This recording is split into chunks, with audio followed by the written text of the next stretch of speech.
Welcome to the Copeland Coaching Podcast, where it's all about turning your job search into a slam dunk.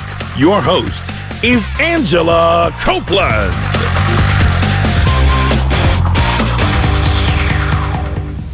Welcome to the Copeland Coaching Podcast. I'm your host, Angela Copeland. Live on the phone with me today, I have Kwame Christian in Columbus, Ohio. Kwame is an attorney who focuses on conflict resolution and contract negotiation. He's also a negotiation consultant, negotiation trainer, and host of the Negotiate Anything podcast. Kwame, thank you for joining me today. Hey, Angela. Thanks for having me. Well, I am so excited. We met a few months ago at Podcast Movement, and you teach people how to do what I think is probably the most important part of getting a job, which is salary negotiation. So I'm so excited. Yeah, I'm excited to talk about it. This is going to be a fun one. Well, so the very first, most basic thing is I'm always trying to convince people that salary negotiation is important, that they need to do it. And tell me, why is it important to you? Why should we do it? It's important for a number of ways. I think the obvious one is the money. Studies have shown that if you don't take the time to negotiate, you could, over the course of your lifetime, miss out on over $500,000 on the low end. And if you are one of those higher trajectory type of professionals, well over $1 million easily, when you consider the compound effect of the money that's lost and the investment opportunities that you've missed, the opportunity cost of losing that money. Another missed opportunity that comes when people don't take the time to negotiate is the opportunity to get respect. I remember hearing the story of somebody who was a consultant. I believe it was at a management consulting firm, and they lost a lot of respect for the candidate because she didn't negotiate. They thought it was potentially a mistake because they were wondering if she would be able to negotiate and advocate on behalf of the company if she wasn't able to negotiate on behalf of herself. And so when it comes to this, it's not just the amount of financial value that you can gain from that interaction. It's also the opportunity to display your negotiation and dispute resolution skills, because as we move forward in this world, those are going to be the types of skills that really set people apart, the ability to connect and persuade. Wow. You put that really well. And I love the fact that you mentioned the company expected her to negotiate and they lost respect when she didn't. Mm-hmm. So for a lot of us, the reason that we're not negotiating, probably part of it is that we've never done it before, and it makes us uncomfortable. And not only does it make us uncomfortable, it's stressful. It causes anxiety. Like, it just causes us to feel bad. And I know you've got to work with clients on this. How do you get people to sort of reduce the stress and anxiety that it causes when they're actually having that negotiation? Yeah, and this question is really close to my heart because this is something that I struggled with. I was a kind of guy who was afraid of public speaking. I was afraid of conflict or any kind of difficult conversation. I used to shy away from that. This is very much learned. And so if I can get to where I am doing what I'm doing with this skill, anybody can, really. And one of the best ways to address this type of fear when it comes to the anxiety that you feel with these types of social interactions, and you could actually extrapolate this to similar fears like fear of speaking, is we need to reconceptualize the way that we think about the physiological experience of anxiety. And so my background is psychology. That was my first academic love. Yeah, and so when it comes to our appraisal of emotions, it's really limited. As humans, we only have a small array of feelings that we can feel. So, for example, if you go to a movie and it's a scary movie, your heart rate will elevate, you might perspire a little bit, and you might experience shortness of breath. If you have a crush on someone and that dreamy person happens to walk into the room and looks in your eyes and says, "Hey, what's up?" in a really dreamy way, we will experience shortness of breath, a little bit of perspiration, and our heart rate will elevate. Those are the exact same things. The only thing that differs is our appraisal, our interpretation of what we are feeling. And so now when I go into a conflict, if I'm negotiating, or if I'm public speaking, I still have those exact same feelings that I did back when I was afraid. The only difference that's changed is my appraisal of that feeling. So now when I go into those conversations and I feel that physiological response, I interpret it as excitement. I am excited because this means that I am in a situation where I have an opportunity to move my career forward. This is an opportunity. This is an exciting thing. One of my favorite athletes, Billie Jean King, would say pressure is a privilege, not something to shy away from. If you're feeling that means you are in a position that matters. And so I wouldn't endorse doing something or saying to try and reduce that, because actually studies have shown that the intent to try and reduce those feelings often cause the opposite effect, where we get more stressed out by it. Walk right into it, embrace it, and recognize that this pressure is a privilege, and reinterpret it as excitement and enthusiasm instead of fear. Oh, I like that. So it's interesting that you mentioned that even you initially kind of avoided the conflict that came with negotiation. I know for me, I came from a family that told me do not negotiate, and they were very sort of judgmental about the idea of negotiation. And so my very first job, I did not negotiate. Where did your sort of avoiding conflict come from? Was it also you just had that since you were a kid, or? Yeah, I'm laughing now because before the conversation, Angela and I were talking about my TED Talk that's coming up. Right. And this is something that I talk about verbatim in it, because I had to do a lot of introspection to figure out where that fear came from. So I grew up in a really small town. I was in the Midwest. My family is from the Caribbean, so I had a really strong Caribbean accent growing up. And I was one of the few minorities in the town. So I would say that the only black people in the city were me, my mom, my dad, my brother. Right. And so we looked different, we sounded different, we stood out. And so what I realized is that I became really friendly. I recognized that I had to be the first person to make the move, to make other people feel comfortable with my presence. And because of that, I became really hesitant when it came to engaging in any kind of conflict or confrontation. Even if I knew I was in the right, I wouldn't do that because I didn't want to jeopardize those relationships that I worked so hard to create. And that type of people-pleasing mentality permeated my mind through college, through law school, until I came to a point where I decided that I needed to make a change if I wanted to be the professional that I knew I could be. You can't be a walkover lawyer. That doesn't make any sense. Yeah. That's not very valuable.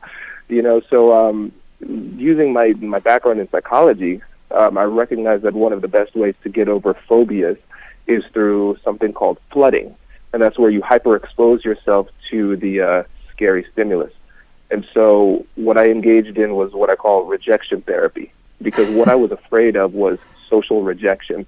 So I intentionally created these experiences where I would put myself in a position where it would be likely for me to get rejected. Okay. So for instance, it would be like me going to a coffee shop, and let's say it was my birthday, and I was mentoring a young college student at the time.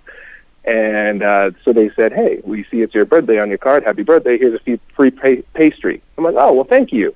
Well, my mentee is here. Can he have a free pastry too? Now, he has no right to get a pastry. I am doing this with the hope and expectation of being rejected. But I got it. That's which awesome. is cool. But there are a lot of times when I engage in this practice, and I still do it, and I get rejected. And there are two benefits. If I get rejected, that shows me, hey, you got rejected. You didn't die. Everything's fine. And so that makes me more likely to stand up for myself and ask for what I want boldly when it matters, because I'm familiar with operating through that fear. And then on the other hand, a lot of times it works and I get what I want. So it's a win-win situation. And what's really interesting is as you start to engage in rejection therapy, you're going to start to ask yourself, how many of these things have I been needlessly holding back for myself simply because I didn't ask. Mm-hmm. And that's one of the most beautiful things about negotiation, because a negotiation is a conversation where somebody in the conversation wants something. And so when you take that really broad definition, you realize that we're negotiating all the time. And so now that this increases your negotiation awareness, by engaging in rejection therapy, it increases your willingness to ask and take action in those situations. So you're just creating new opportunities to negotiate and get more for yourself in all facets of your life every day, both at home and at work. Oh, I love that. And I can't wait to watch your TED Talk about it. Yeah, thank you. That is excellent. Well, so I want to jump back to stay on the topic for a second of fear. One of the biggest fears that people always express to me is they are afraid if they do try to negotiate, if they do try to push through the fear, that the company is going to take away the offer.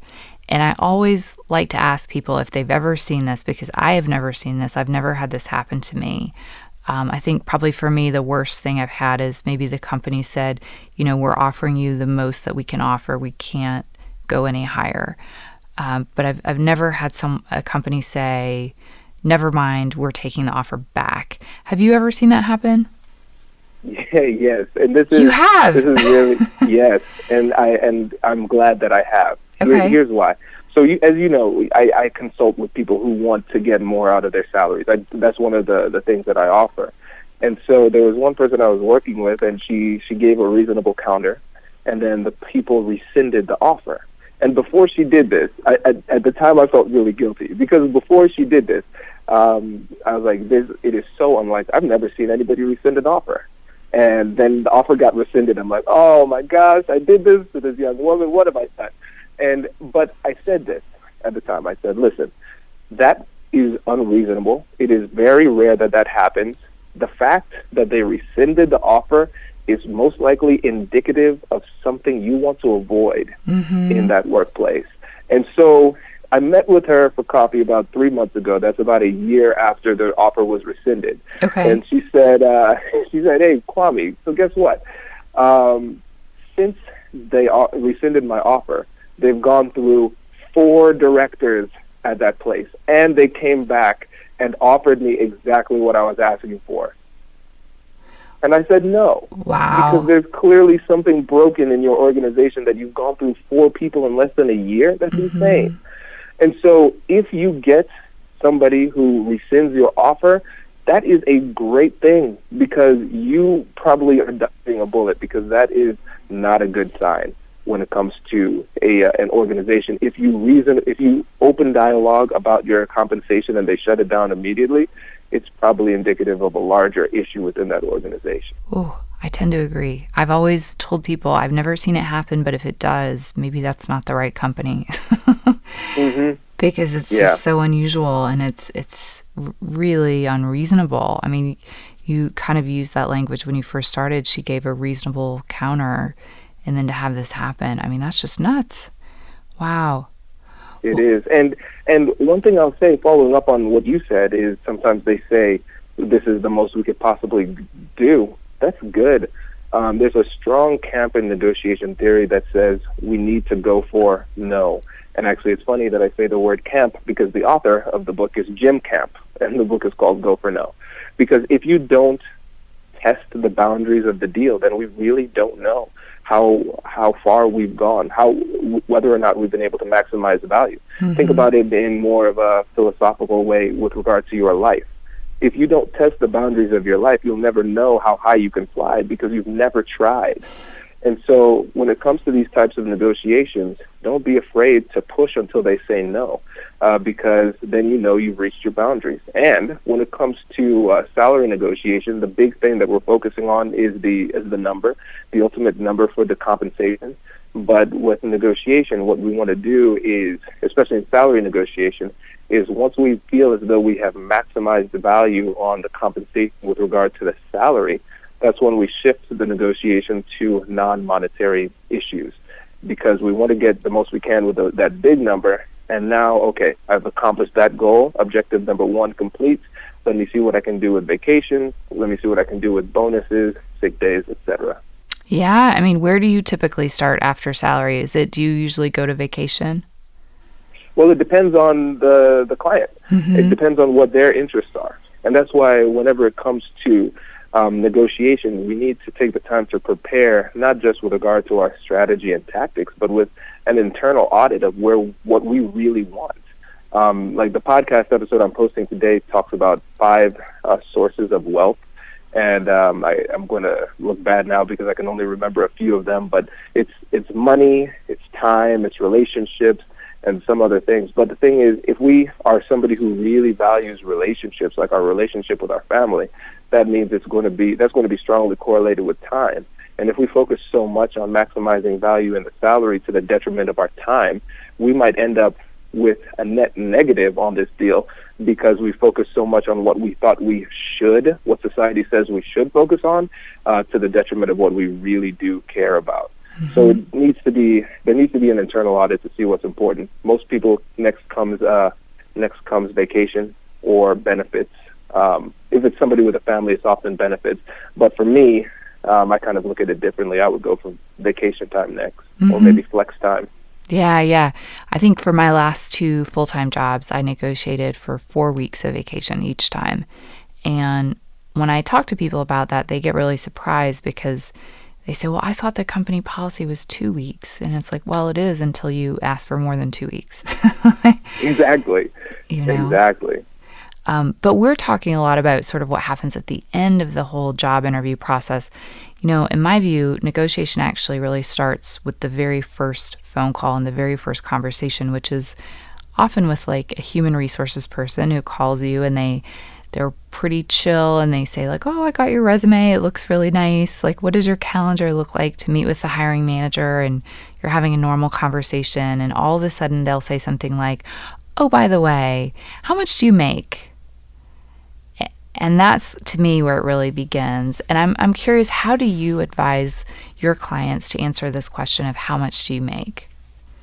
Right. And before I answer that, I want to address something you said earlier, which was brilliant. The negotiation starts well before the time that we think it does. If there's one thing that I really want everybody to get, in addition to enhancing your recognition of opportunities to negotiate, it's also acknowledging the fact that there is no real beginning and end to a negotiation. There is no proverbial negotiation table that signifies when the negotiation starts and ends. We're constantly positioning ourselves to be in the best persuasive position as possible.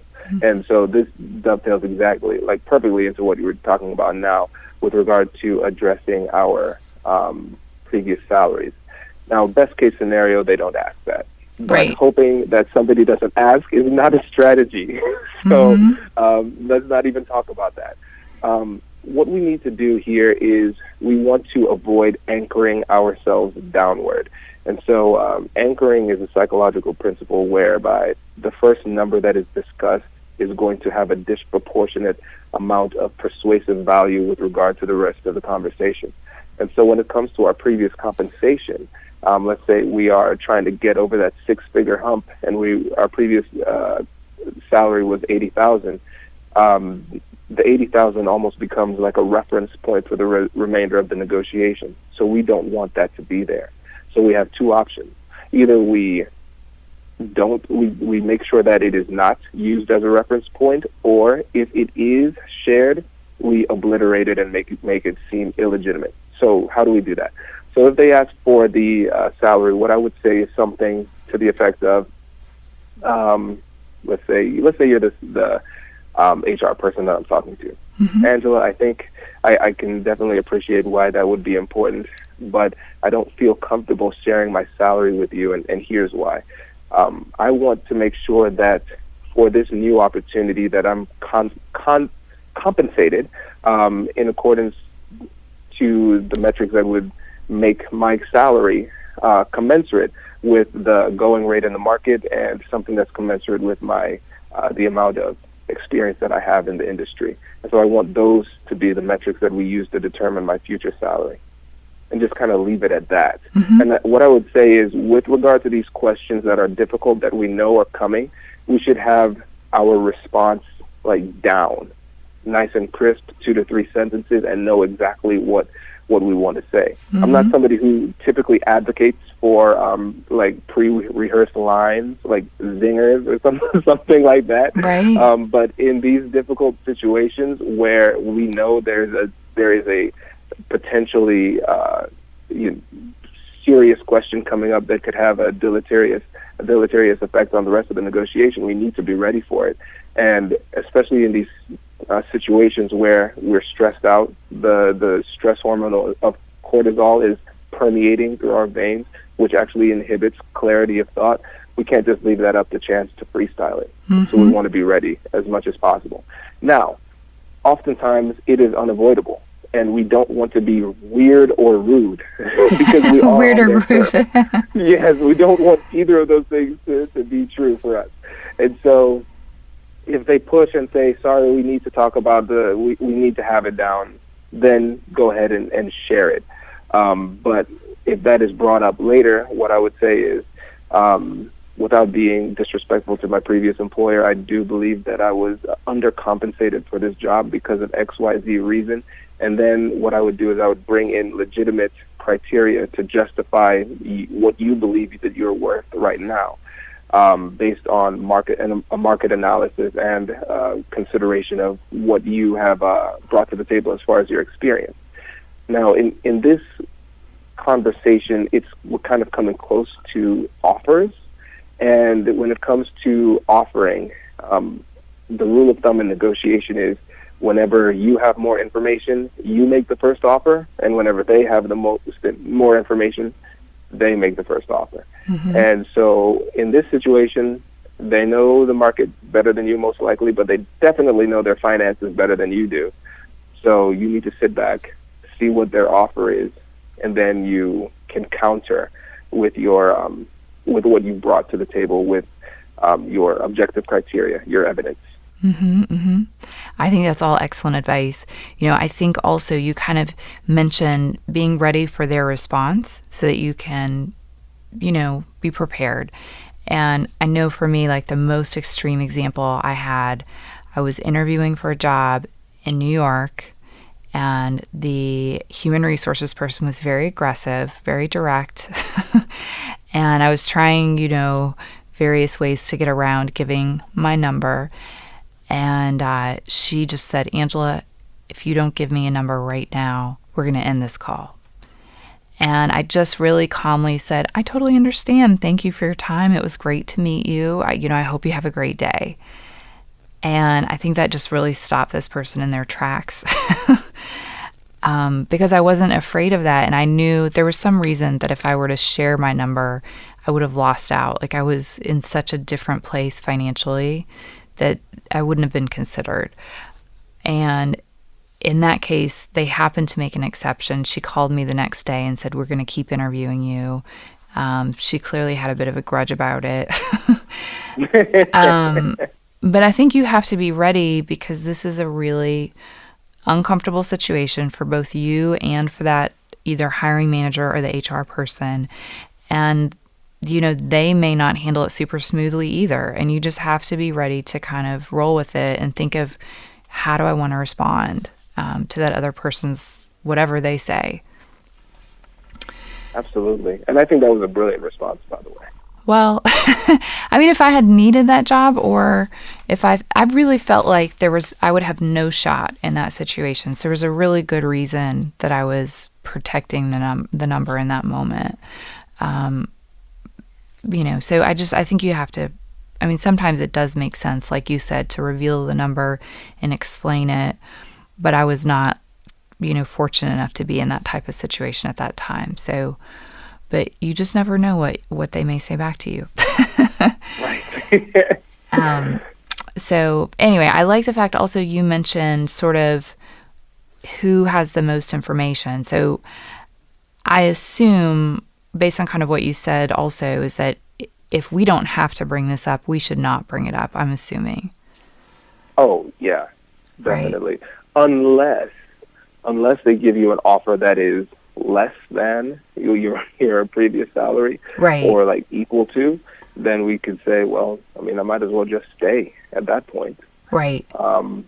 that's when I would bring it up. And in one of my recent negotiations working with an executive who was switching jobs, that's what happened to him. They were offering less than what he was currently making. And it was tough because he was laid off at the time, and he was trying to get back into the industry. Ooh. But that served as a strong anchor because he knew what he was worth in the market. He wasn't fired for poor behavior. They just had rounds of layoffs, and he happened to be one of the casualties. But it worked. We were able to get his salary up probably like $20,000-$30,000 from what they were initially offering, which is substantial. So yeah, if it works for you, use it.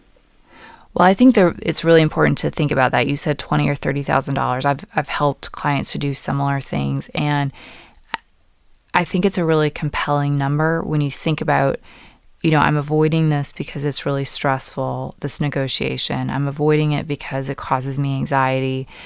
And I always say, if I told you for a little bit of stress, like a little bit, you could make $20,000 or $30,000, like, would you do it? And the answer is usually yes. And I just think if you can put that into perspective, that little bit of stress or a little bit of anxiety is worth it. Absolutely. And the thing is, negotiation provides you with the opportunities to have the highest value conversations you could possibly have. Because when else in your life are you going to be operating at an hourly rate of tens of thousands of dollars per hour? Mm-hmm. That's an unprecedented opportunity. And so thinking about it that way kind of gives you a little bit more of an impetus to have these conversations because the value is worth it. Yeah, that's when you got to do it. I mean, you can't go take a job and think you're going to get your foot in the door and then you're going to negotiate in like a year, because that's not going to happen. No. It's now. Yeah, because you're setting a precedent. Right. If you're setting a precedent of not negotiating, they're going to be less likely to negotiate with you down the road. Well, and it's like when people want to negotiate for more money for the same job, it's like, well, I already pay you, let's say $80,000 a year to do this job. Why would I now, a year later, pay you $100,000 a year to do the same job? Like, that's not the time to ask. You've already shown, you've already shown that you'll take that much. Well, so there's another thing I wanted to kind of touch on, and you talk about this in your podcast. And I will say, with regards to this question, how much do you make? On the good news front, I keep seeing that more states and more cities are outlawing this question, or are outlawing that you ask about salary history. So I would definitely, check out what's the law in your local area. But one of the reasons that they are outlawing it is that they feel that it kind of creates discrimination, essentially. That's making it so that people have been paid unfairly in the past will be paid unfairly in the future.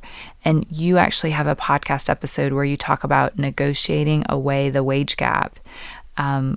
What advice do you have for us if we feel like this is happening to us, and how can we essentially negotiate it away? Yeah, it is very tough, and this is the thing. And like you were saying, this is the previous salary question has a disproportionately negative impact on women and minorities. Yes, just because of the biases that are in the workplace, and so it's difficult, and especially when it comes to negotiating while a woman. I have not done this, but I've read many an article, and this is one of my passions to try and share this particular message because it's important. One of the most pressing issues in the negotiation that we face in our society today, I think. And so when it comes to these types of situations, you need to really have a strong understanding of your value.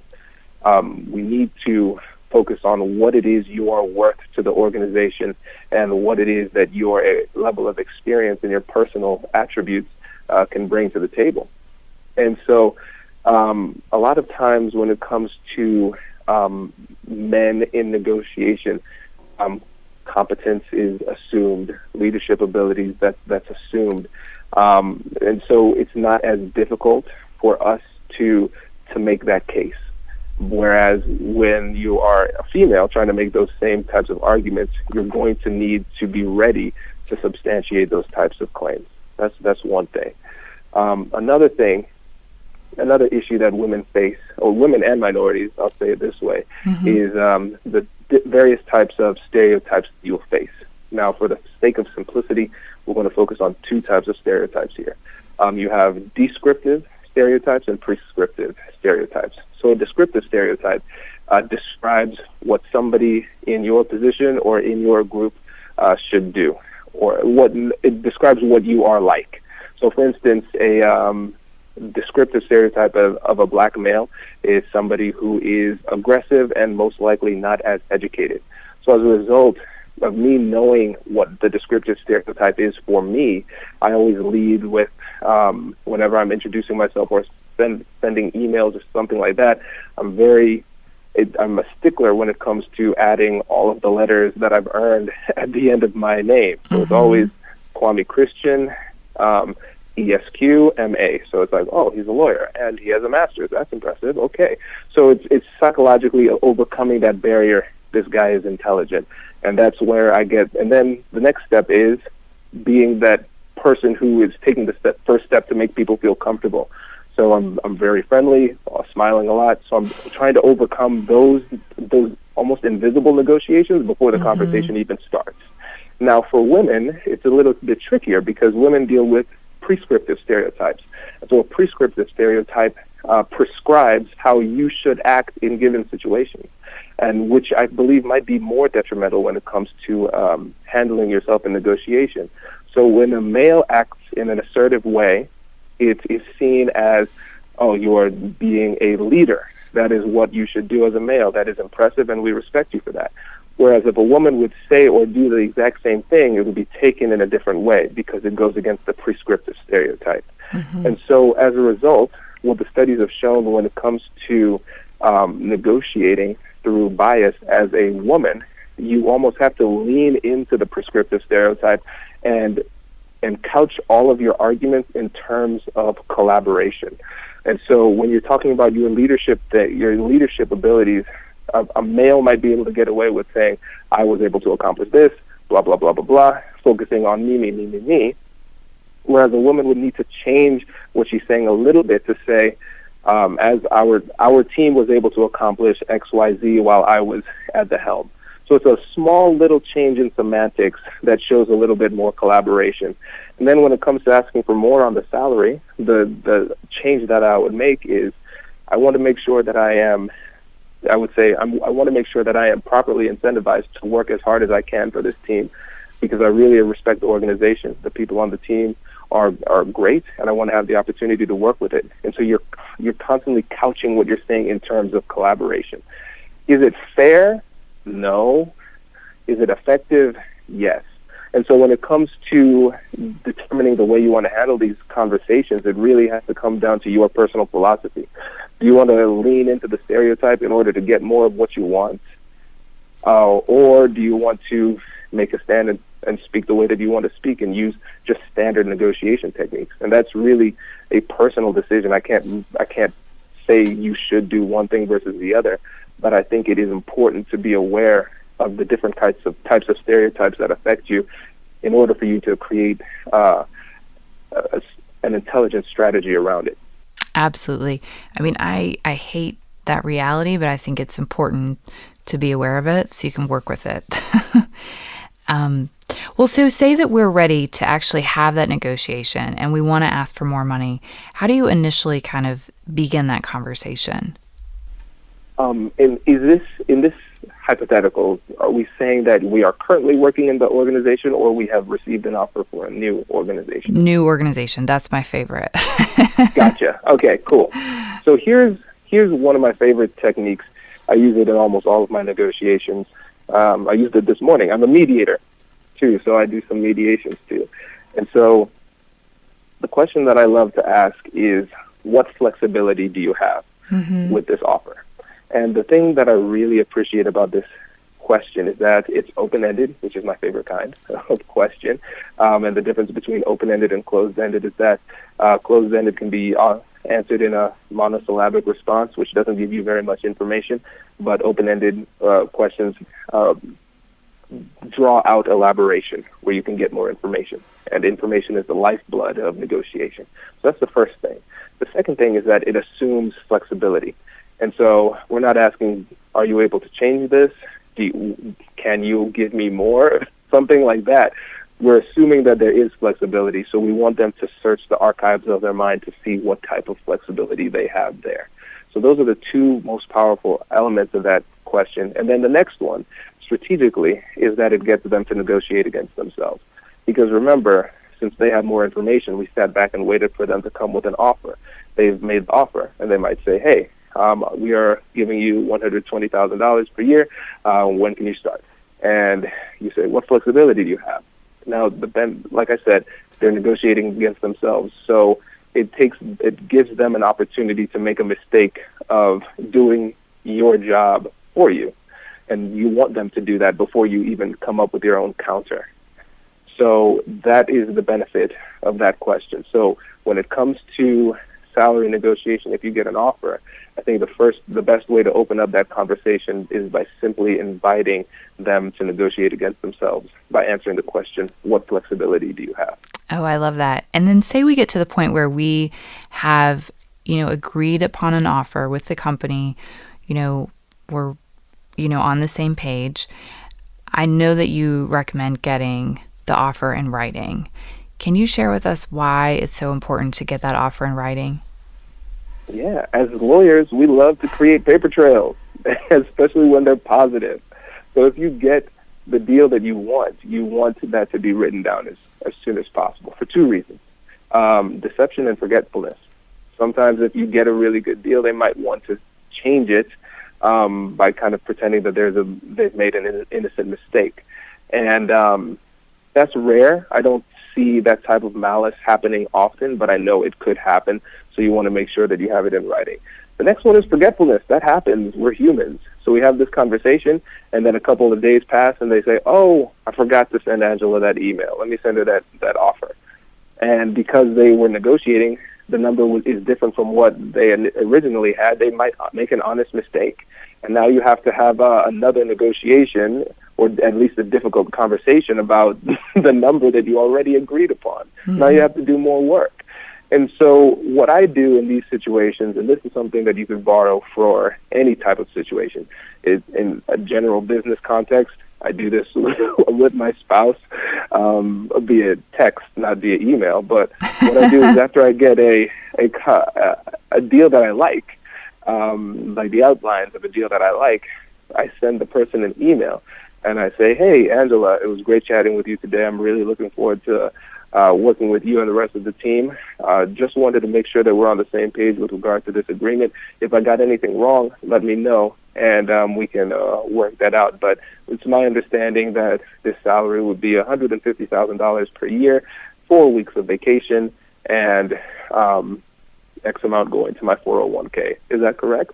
And so you give them an opportunity to correct you if you're wrong anywhere. And now if that same misunderstanding happens down the road, what ends up happening is you can say, oh, I'm sorry, based on the email I sent you on October 16th, this was my understanding. Is that wrong? Because you didn't correct me when I sent you that email. Mm-hmm. So that's how you want to at least start to etch that, because they're always going to be in charge of drafting the contract. That would be really strange if you had your lawyer draft up your own employment contract. That'd be weird. But at least you would have the parameters outlined, so there would be you lock that in, so there won't be any confusion. That makes total sense. Say that there's a reason that we want to walk away, and we've negotiated what we wanted, and then maybe we got a counteroffer from someone else, like a competitive offer, and we've decided, you know what, I want to walk away from this company. How can we turn down the first company without offending them? Like, how can we leave that relationship open? So the first thing is I want to try and change people's mindset with regard to this, because our goal is to not offend them, but we need to control that which we can control, and we can control our behavior and treating people with respect. So with this interaction, our goal is to comport ourselves in the best possible manner. That's it. That is it. And it's important because we cannot take responsibility for the response of others. And if we do that, we're going to put undue pressure on us because now we're trying to control things that we can't control. So that's the first thing. So if you handle this perfectly and they freak out, it's like, whoa, that is your problem. I did my part of the deal. So I want to introduce the audience to a technique that can be utilized in all situations. And quick pause. This is one of the things I really love about negotiation and conflict resolution, because we can essentially use this salary negotiation as a vignette for the application of general negotiation principles. Because every technique that I've demonstrated in this call is something that could be used in all sorts of negotiations. So that is why this is so cool. Now, back to it. The technique that I'm going to share is called the no sandwich. So what we do is we have a no sandwiched between two yeses. And so what we want to do is we want to find the root of our yes. We can only do one thing well at a time in most cases. And so it's not that we don't want to do this or this thing is bad, in particular this offer. It's that we found something better. That's what we're saying yes to. So the strongest the strongest no's are resting on the foundation of the strongest yeses. So, for instance, you would say, Angela, I really appreciate the opportunity to interview and your offer. It's very generous. And at this point in my career, I need to do what's best for me and my family to put my career forward. Considering that I've recently received an offer from an organization that is better suited for my needs at this time, and as a result, unfortunately, I'm going to have to walk away from your offer. However, I still want to have an opportunity to maintain a good, positive, amicable relationship with you, because I would love to have at least the opportunity to continue dialogue with you down the road, and maybe we have an opportunity to work together later. So the first yes is to the new opportunity, the thing that is driving your no. And then the no is very short and succinct. You want to have an unassailable no. If you make it too long, you open it up to too many vulnerabilities, and now they try to poke holes through your no. So your no needs to be as short as possible. So as you saw in that example, it was, and because of that, unfortunately, I have to say no to your offer. Boom, that's it.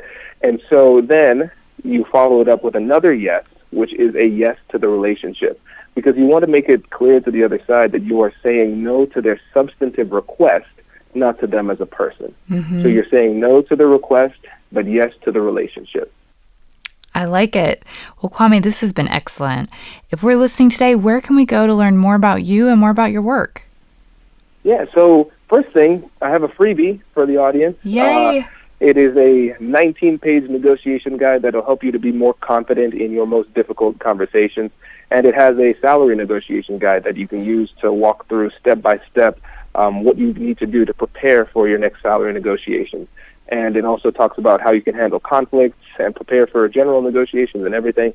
So if you want that, you can go to www.americannegotiationinstitute.com/guide, and that's GUIDE. And I'll send you the link so you can put it in the show notes. Great. And then the other place is the podcast is called Negotiate Anything. You can find it on any podcast app you have there. And check out the TED Talk when it comes out. I'm presenting it on October 20th, 2017, so it should be out. Well, I don't want to make any predictions. It will be out at some point in the future. It'll be out soon, and we're so excited to see it. Well, Kwame, thank you for joining me. This has been great. Thank you. No, this was a lot of fun.